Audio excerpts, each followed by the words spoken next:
बहुत अच्छा क्वेश्चन है कि हम गोवर्धन जी को कैसे वर्शिप करें। क्या गोवर्धन जी स्वयं कृष्ण हैं या गोवर्धन जी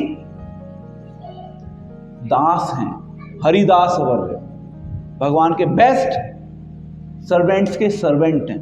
कौन है वो? क्योंकि अगर आप कृष्ण लीला देखें, कृष्ण लीला हमने दोनों लीलाएं आज डिस्कस करी।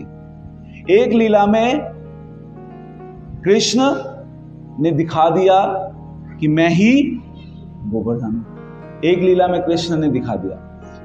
अब श्रीमद् भागवतम में ही एक श्लोक आ रहा है जहां पे गोपियां कह रही हैं कि जो गोवर्धन जी हैं वो हरिदास वर हैं।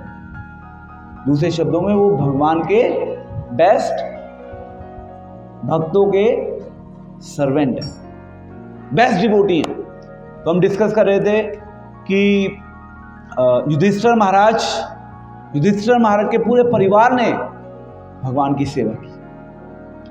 उनकी मदर ने, उनकी वाइफ ने, पूरे परिवार ने मिलकर भगवान की सेवा की, भगवान के मिशन को एस्टैब्लिश करने की। ऐसे ही अगर हम बात करें दूसरी ओर, उद्धव का भगवान के साथ इतना घनिष्ठ संबंध था कि भगवान ने उद्धव को भेजा द्वारका से वृंदावन।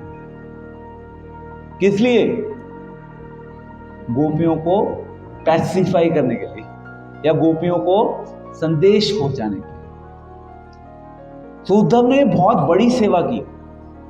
एंड जब उद्धव ने गोपियों का भगवान के प्रति प्रेम जो था, जब उद्धव ने उस प्रेम को देखा, वो खुद कंफ्यूज हो गए। Although he is like the close companion of Krishna, but he himself got confused when he saw the love of the gopis for Krishna. ऐसे ही नारद जी भी हरिदास। क्या कर रहे हैं वो? He is a space traveler ना। नारद जी एक जगह से दूसरी जगह ट्रैवल करते हैं। वो ट्रैवल करके कृष्ण का जो संदेश है, भगवान के मैसेज को वो ब्रॉडकास्ट करते हैं। नारद जी की ब्लेसिंग से ध्रुव महाराज का उद्धार हुआ। नारद जी की ब्लेसिंग से प्रहलाद महाराज का उद्धार हुआ। बड़े बड़े डिवोटीज नारद जी की ही ब्लेसिंग से उनका उद्धार हुआ। सो नारद जी कितने बड़े भक्त हैं भगवान के, कोई साधारण भक्त नहीं है। हम देखते हैं बचपन से हमें दिखाया जाता है नारायण नारायण करते हुए नारद जी आते हैं। उनको जनरली हमारे मीडिया के द्वारा नारद जी को एक कंट्रोवर्शियल फिगर के रूप में प्रेजेंट किया जाता है, नारायण नारायण। और हम सब क्या सोचते हैं, नारद जी आ गए, अब कुछ ना कुछ गड़बड़ करेंगे। ये हमें सिखाया गया है बचपन से मीडिया के द्वारा। बट अगर आप ढंग से नारद जी के बारे में पढ़ेंगे तब आपको पता चलेगा कि नारद जी क्या रोल प्ले कर रहे हैं। एक दृष्टिकोण से नारद जी से बड़ा तो कोई भक्त ही नहीं है। उन्होंने प्रहलाद महाराज जैसे भक्त को, इस संसार में प्रहलाद महाराज नारद जी की वजह से आए। प्रश्न ये है कि एक तरफ तो कृष्ण ने अपना गोवर्धन, जब गोवर्धन लीला हुई उस समय कृष्ण ने ये बता दिया कि मैं गोवर्धन से अभिन्न हूं। एक दृष्टिकोण ये हो गया। दूसरा दृष्टिकोण जो गोपियां प्रेजेंट कर रही हैं इस श्रीमद् भागवतम के श्लोक में, हरिदास वर्यो कहकर गोवर्धन जी को। अब आप कहेंगे कि गोपियां कह रही हैं, गोपियां ऐसा क्यों कह रही हैं?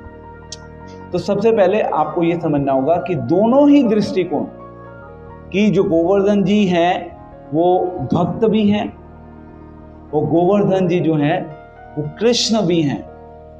दोनों ही दृष्टिकोण अपने आप में परिपूर्ण हैं। बट फिर क्वेश्चन ये आता है कि गोपियां स्पेसिफिकली गोवर्धन जी को बेस्ट सर्वेंट क्यों कह रही है? क्योंकि गोपियों को सीक्रेट पता है। गोपियों को पता है कि यदि कृष्ण को पाना है तो कृष्ण को पाने के लिए जब तक हमारे ऊपर कृष्ण के भक्तों की कृपा नहीं होगी तब तक हम कुछ नहीं कर सकते, हम कुछ नहीं कर सकते। एंड गोवर्धन जी ने उस पर्टिकुलर पास टाइम में भगवान के सारे भक्तों की सेवा करी। 84 क्रोस का टोटल एरिया है ब्रजमंडल का, बहुत सारे रेजिडेंट्स है वहां पे। अब उन बहुत सारे रेजिडेंट्स को एक गोवर्धन जी के नीचे आकर समाहित होना था जब वर्षा करी इंद्र ने। अब आप कहेंगे ये कैसे संभव है? इतने सारे रेजिडेंट्स को एक गोवर्धन जी जो हैं उन गोवर्धन जी के अंडर में शेल्टर लेना है। It's not possible. अगर हम थोड़ा सा अपना विज्ञान लगाएंगे तो वो संभव नहीं है, सभी को शेल्टर नहीं मिल सकता। तो फिर शेल्टर मिला कैसे? ये प्रश्न आ सकता है ना माइंड में, शेल्टर मिला कैसे? सबको शेल्टर कैसे मिल सकता है? गोवर्धन जी तो टोटल 23-24 माइल्स मतलब किलोमीटर्स में है ना maximum. Anyone, any guess? Possible नहीं है, वैसे बहुत कॉम्प्लिकेटेड है। इसका आंसर ये है कि सबको शेल्टर इसलिए मिला क्योंकि कृष्णा एंड बलराम जी जो हैं वो गोवर्धन जी के ऊपर खेले हैं, यानी कि राम एंड कृष्णा, बलराम जी को राम भी बुलाया था, राम एंड कृष्ण के चरण गोवर्धन जी के ऊपर पड़े।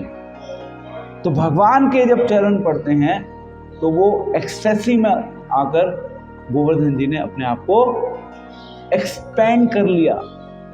सेवा का अवसर था ना, तो सेवा करने के लिए उन्होंने अपने आप को अपना विस्तार कर लिया। हम क्या करते हैं नॉर्मली, हम जब हमें सेवा का अवसर मिलता है तो हम अपनी लिमिट डिफाइन करते हैं, है ना। हम लिमिट डिफाइन कर लेते हैं कि हम इतना ही कर सकते हैं, ऐसे नहीं कर सकते। बट गोवर्धन जी दिखा रहे हैं अपनी इस लीला से भगवान की जब सेवा करनी होती है तो भगवान की सेवा करने के लिए फिर कोई लिमिट नहीं। तो उन्होंने अपने आप को एक्सपेंड कर लिया, मैक्सिमम पॉसिबिलिटी, जिससे कि सारे ब्रजवासी उसमें प्रवेश कर सके, समाहित हो सके, उनको गोवर्धन जी का शेल्टर मिल सके। तो गोपियां जो हैं वो गोवर्धन को बेस्ट सर्वेंट के रूप में इसलिए देख रही हैं क्योंकि गोपियों को अभी ना कृष्णा मिले नहीं है। ये बहुत महत्वपूर्ण पॉइंट है। गोपियों को कृष्ण नहीं मिले, पर गोपियों को ये सीक्रेट पता है कि कृष्ण के भक्तों की कृपा से ही उनको कृष्णा मिल सकते हैं। तो इसीलिए वो गोवर्धन जी को सम्मान दे रही हैं भक्त के रूप में। तो भक्त की कृपा जब होगी उनके ऊपर, उससे उनके जीवन में उनको एक अवसर मिल जाएगा जिससे कि वो कृष्ण का दर्शन कर सकें। तो गोपियों जैसी डिवोटीज ऐसा सोच रही, वो अपने आप को अभी एलिजिबल नहीं मान रही। लोग कहते हैं कि मैं तो कृष्ण की बहुत सेवा करता हूँ, मैं तो हर महीने जाता हूँ गोवर्धन, मैं तो बहुत भक्ति करता हूँ।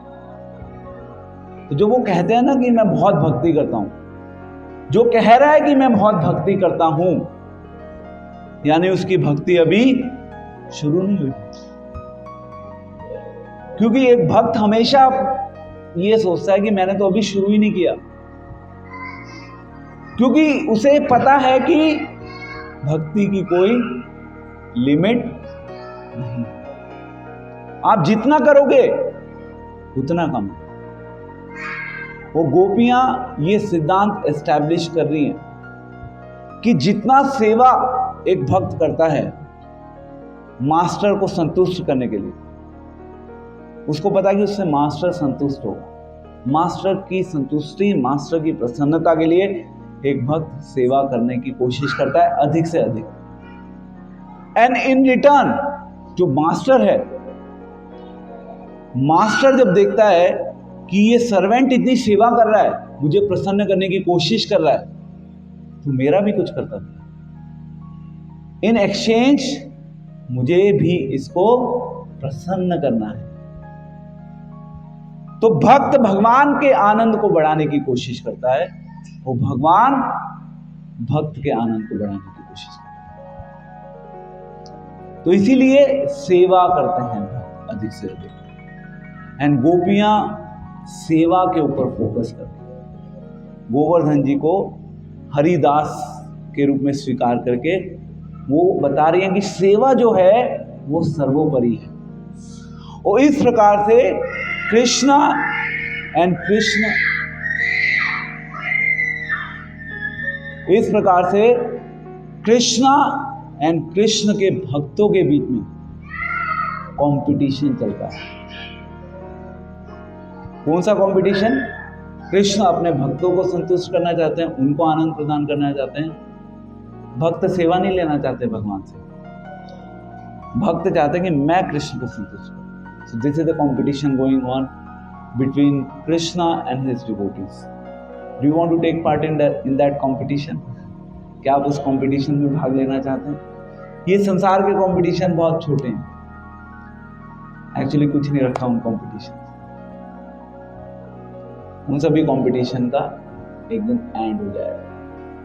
भगवान के साथ competition हमेशा चलता रहेगा, क्योंकि भगवान भी इटर्नल है, भगवान की सेवा भी इटर्नल है। So coming to the question, तो दोनों ही दृष्टिकोण कि गोवर्धन जी कृष्ण भी हैं, ये भी ठीक है, गोवर्धन जी हरिदास वर्यो भी हैं, ये भी ठीक है। पर क्योंकि हम गोपियों के पद चिन्हों पर चलते हैं, तो हम गोपियों के पद चिन्हों के अनुसार हम सिद्धांत को समझते हैं। तो जिस प्रकार से गोपियां मान रही हैं गोवर्धन जी को बेस्ट सर्वेंट, उसी प्रकार से हम भी गोवर्धन जी को बेस्ट सर्वेंट मानते हैं। वो बेस्ट सर्वेंट मानते हुए हम लोग उनकी पूजा करते हैं, उनसे अर्चना करते हैं, उनसे मर्सी की याचना करते हैं कि हमें भी कृपा दें, जिससे कि हम भगवान कृष्ण का सानिध्य प्राप्त कर सकें। क्योंकि अभी हमें कृष्ण के दर्शन नहीं हुए, पता नहीं कब होंगे। तो जो कह रहा है कि मुझे तो कृष्ण के दर्शन हो गए, प्रॉब्लम है, definitely there is a problem. क्योंकि जिसको भी कृष्ण के दर्शन होंगे वो फिर इस संसार में किसी चीज को देखना नहीं चाहेगा। सो हमारे लिए बेस्ट डिवोटी हैं, बट यस, हम गोवर्धन जी के ऊपर नहीं चढ़ते, क्योंकि हम उनको कृष्ण के रूप में भी मानते हैं। जनरली आप ब्रजवासीज को यहाँ पे देखेंगे तो ब्रजवासीज लोग गोवर्धन जी के ऊपर चले जाते हैं, बट हम नहीं जाते। सो दोनों दृष्टिकोण ठीक है, हमारे लिए बेस्ट डिवोटी हैं गोवर्धन। क्योंकि गोवर्धन लीला जो है ना, गोवर्धन लीला एक ऐसी लीला है भगवान की जिस लीला में सभी रस एक साथ कार्य करते हैं। सभी रस मतलब माधुर्य, साख्य, वात्सल्य एंड दास्य, चारों रस एक टाइम पे एक ही लीला में प्ले करते हैं। दैट इज वाई भगवान कृष्ण की जो गोवर्धन लीला है वो बहुत ज़्यादा हमारे लिए महत्वपूर्ण है।